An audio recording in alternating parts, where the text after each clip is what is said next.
need to make a plan and to start taking actions and to be really action oriented. And that was when I started to see some traction, is when I focused on, what are the actions I can do every day that I think will lead me towards having a community in this new place. In this episode, we'll be talking about moving internationally during the pandemic, finding your community, and facing your fears. We'll dive right into Amber Haggerty's courageous story, understand how her process of finding her community and immersing herself in a new country. Be sure to listen in to hear all the details. Hello, my wonderful beasties. It's Tina, your host. Welcome to the Courageous Inner Beast. Here, in today's episode, we have Amber Haggerty, who runs a blog called Amber Everywhere. This is a site that is dedicated to encouraging others to travel, and its mission is to bring in a sense of belonging, purpose, and empathy that travel has to offer. She's currently living in Europe right now and writing her experiences while living abroad. So thank you, Amber, for joining us. Hey, Tina, thank you so much for having me on. I'm so happy to be here. Yes. Thank you. What is your courageous story that you would like to share? Yeah. So I'll start my story a little bit earlier. I have always loved to travel, and I studied abroad, lived abroad when I was in college. I went to Jordan, and so I fell in love with travel when I was in my 20s, late teens, early 20s. And when I was kind of in 2020, during the pandemic, I just kind of spent a while looking at my life and looking at what I wanted, and decided, my partner and I'd always kind of talked about moving abroad and what it might be like to move to Europe. And we were on a walk one day, and I said, and I kind of did a little bit of an inventory, and I was like, everything's online. We're not going anywhere anytime soon. Maybe now, even though it feels in some ways like the weirdest time to do it, maybe now is actually the perfect time to move abroad. And that set in motion this whole set. We did ultimately move to Ireland, and we moved probably within a few months of that conversation and have been here since, so almost 2.5 years. And when I was thinking about courage, I think any travel requires courage, but moving abroad definitely required me to grapple a lot with my fear of what might it be like to live somewhere else? What might it be like to, that was during the pandemic. What might it be like to move during the pandemic?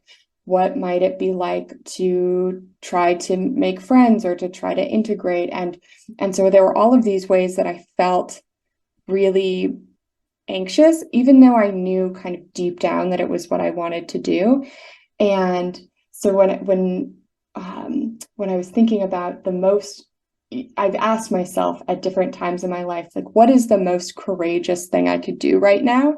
And I think that, in 2020, when I was looking at my life, I thought, the most courageous thing I could do would be to move abroad. And so that's a little bit about my story and kind of how I decided to make the move. Wait, was it like in the heart of the pandemic? Because like in America, everything shut down like in March. Was it right before that, or right literally after, sometime in 2020 after March, that you thought, okay, partner, let's go? So we had planned a trip on March 20th, 2020 to visit his parents in Philadelphia. And I don't know, I know that March was maybe the longest month of all of our lives, but it was too long. March 9th was when we started looking, and I remember looking at what is the coronavirus and what do we need to do? And my partner being like, oh, we should probably like wipe down the seats when we get on the airplane. And so it was kind of in this weird moment, because it was only a few days after that the lockdown started, but we kind of left, like, I think even if we had booked a flight 2 days later, we wouldn't have gone. But it was just this kind of perfect moment. And so we found ourselves in Philadelphia, and we weren't going to fly back. So we were in Philadelphia, and we had been there for a while, since March. And this decision probably happened in July, I want to say. So we had been there for a while, and we're kind of you thinking couldn't about. go back home. Like when you flew to, like you couldn't fly back home because of the pandemic, mainly, We or could, well, we kind of decided not to. it makes sense. It makes sense. Because we were living in a tiny apartment in Boulder, Colorado, and so it wasn't the most appealing option to go share a shoebox. Yes, no, that makes sense. While we both had conference calls. Yeah. Wait, so does it mean like when you made that decision in July, you made the decision in July or you moved in July? I'm just curious. So yeah, I'm trying to remember. I think we probably made the decision in June or July of 2020, Mm. and then we moved in August. Okay. So as I'm That's saying it out fine. loud, Oh, go it ahead. was it was quick, but it must have been June, because it took us a little while to get the paperwork together. Hmm. So I'm guessing it was probably June that we actually had that conversation. Okay. Because I'm just thinking like were airlines still open during that time too? Because like when it starts to really dive down. I mean, it hit them hard, the airlines definitely. But I'm curious of like, was there anyone on the flight with you? Like it just started. It just started, and everyone's like, I don't know.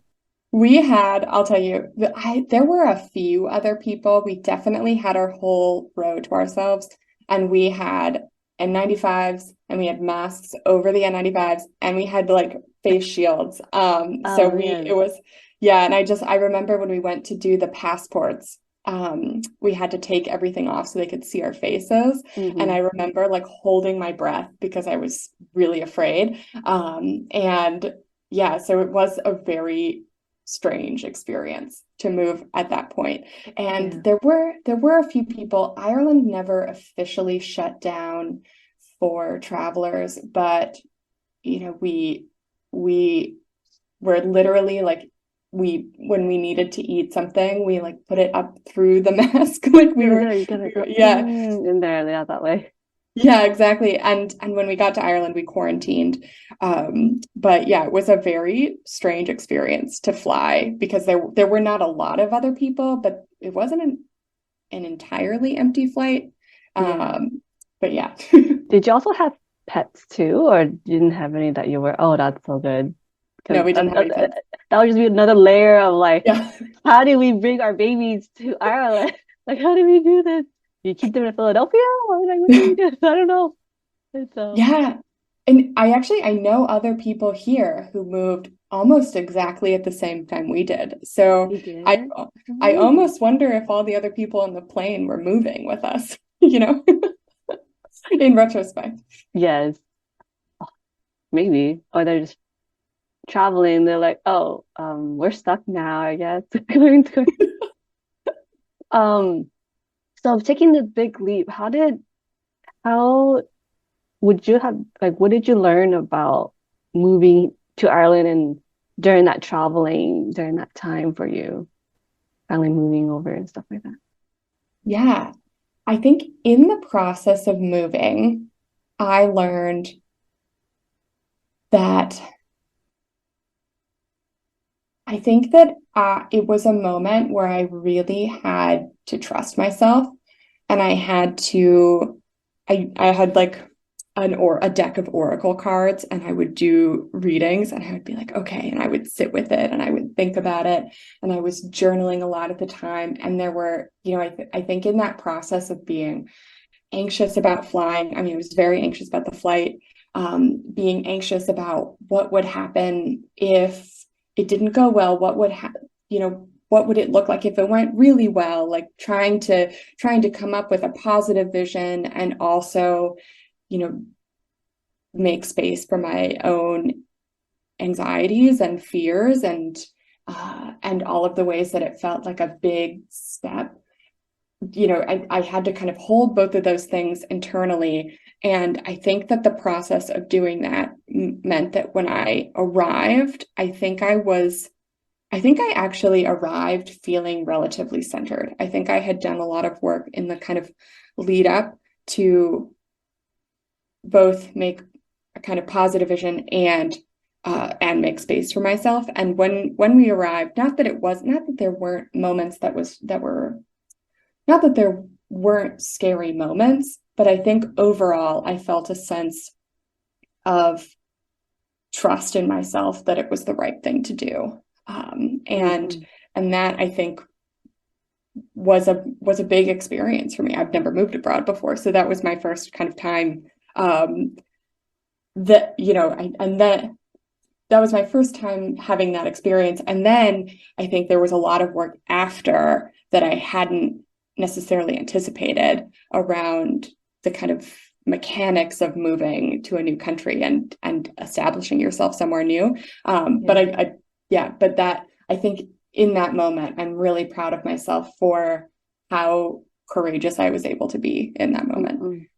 Yeah, like you said, trust is a big factor of like uprooting your whole life, living in America, and then boom, to a new different country. So it makes sense of like feeling anxious and deciding like, okay, making all the mechanics of like, did I even make the right decision for myself? Like, even when taking that big leap, sometimes there's like those inner thoughts that factor in of, am I making the right decision? Like, we're going together, but we don't know all the ins and outs of how to live and living abroad. And so, yeah. So would you have done it differently if you?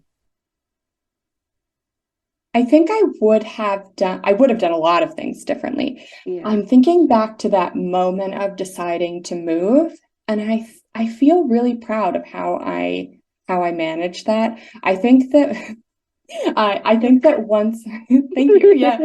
I think that once I arrived, and I'll just say this in case anyone else is thinking about moving abroad, I think I underestimated how much and how quickly I would need community and how hard it might be to find once, with being in a new country, but also with the pandemic and the kind of social restrictions.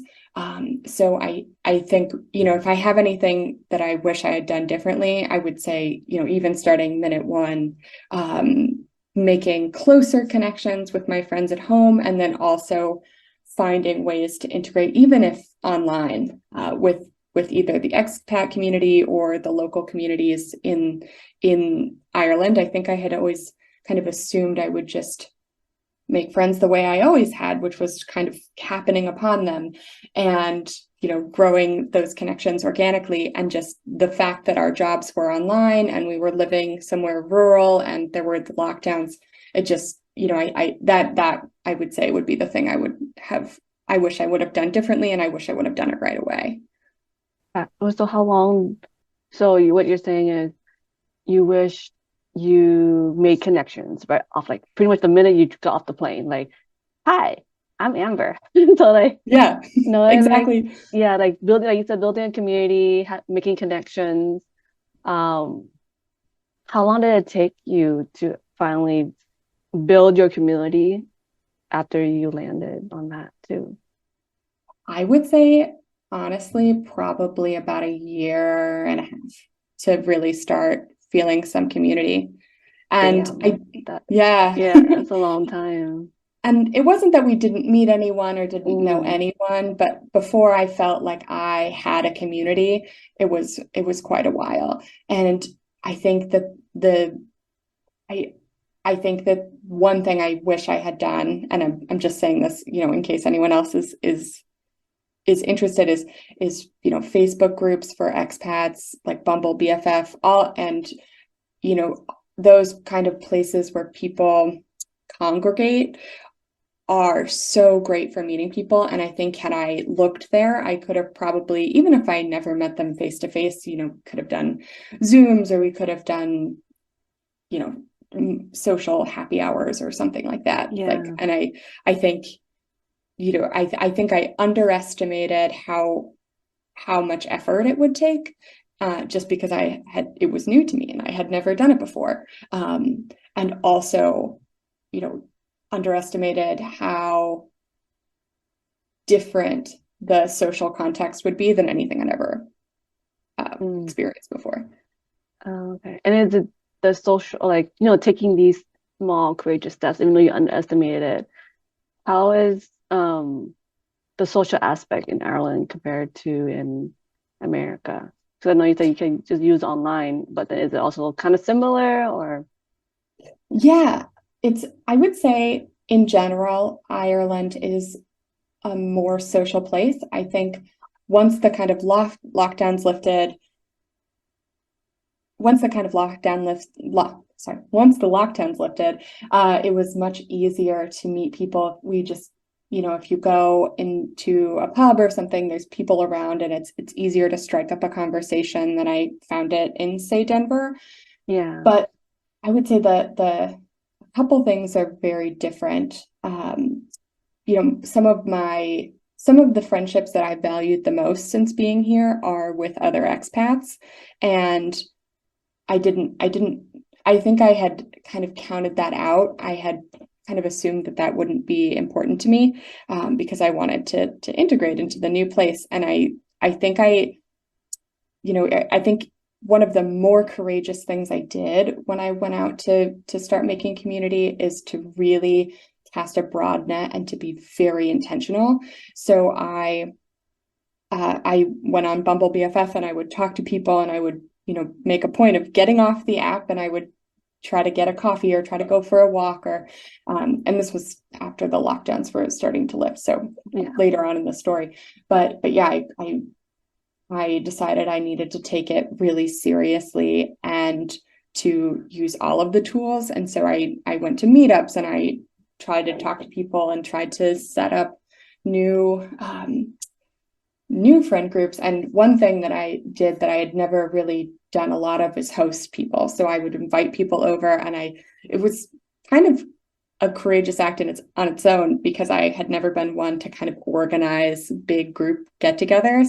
And the first few times I was nervous. Are people going to want to come? Is this going to be fun? And what do people like to do? And I kind of noticed the more I did it, the easier it got. And now I've never been someone to just kind of throw together a group, but now I feel like I can. Yeah. And that is something I definitely learned from having so many opportunities to practice while I was trying to find my own community once I got here. Yeah. That's in it itself was a lot, like moving.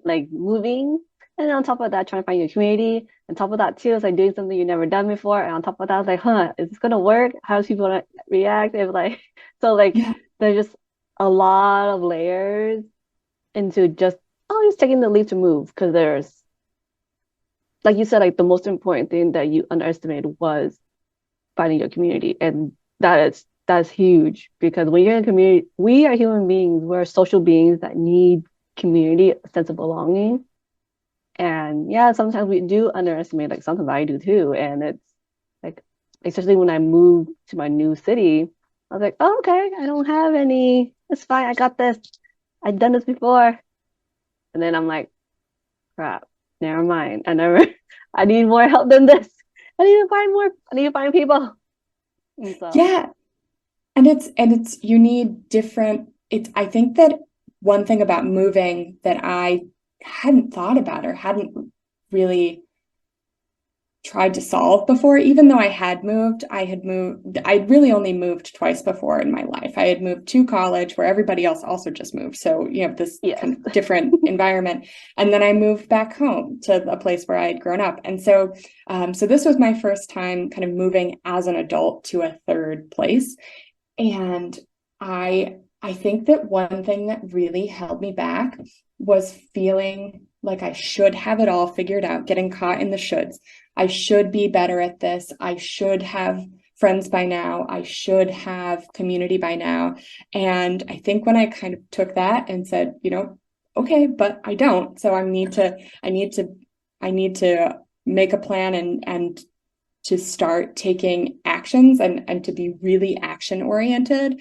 And that was when I started to see some traction, is when I focused on, what are the actions I can do every day that I think will lead me towards having a community in this new place. And that took a lot of saying, honestly, it doesn't matter that it's hard, or not that it doesn't matter that it's hard, but rather it's okay that it's hard, and I'm going to do it anyway, and I'm going to put myself out there, and I'm going to fail a few times.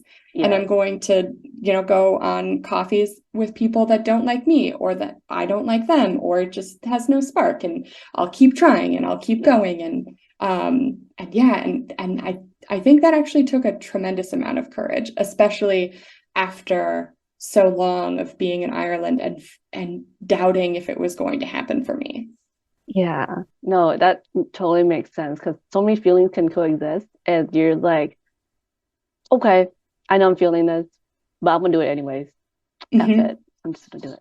And then so like you're definitely yeah, that is it in itself when you're already scared and feeling like all sorts of feelings of whether this friendship is gonna work, even if you or the person may not mesh or are compatible, you try again, you do it again and again and again. And now you're in this space where you have your community now, because you kept trying, action, like you said, actionable steps every single day, and versus like doing the shoulds and would'ves, shoulda, woulda, coulda, all that, and just having it ruminating in your mind all the time. Like you're just like, okay, do this today. And so, but yeah. And so, thank you so much for speaking. Thank you for sharing. Thank you so much for sharing your story, Amber. I really appreciate it. And everything that you mentioned, it's relatable of like moving abroad and finding your community and learning all the little steps in order to get where you are now. From everything, so everything that you have learned, what will be your quote to would you like to share to the listeners? So this is a mantra. I didn't make this up. I heard it somewhere, probably on TikTok. But it's been really powerful for me. And it's, I am not afraid to be seen trying. And I think that really captures, I think it's okay to let ourselves be new at something, or let things be hard for us, or to do things that aren't. I think I've worked towards making it feel okay to do things and to be bad at them, and to continue to be bad at them, and to do them anyway because it is bringing me joy, or it's helping me get to where I want to go, and helping me deal with how imperfect I and life can be sometimes. So yeah. Thank you for sharing. That's so great because just try again. Like even you're just gonna do it again. And so yes, thank you so much for sharing that, and thank you for joining us. Really appreciate it and sharing your story. So yeah, thank you. So thank you everyone for listening in. If you enjoyed this podcast, please hit the follow button wherever you're listening, and check out for new episodes every Tuesday on the Courageous Inner Peace. Thank you for listening in. If you enjoy our conversation and want to get connected with Amber Haggerty, please look at the show notes for links and more information.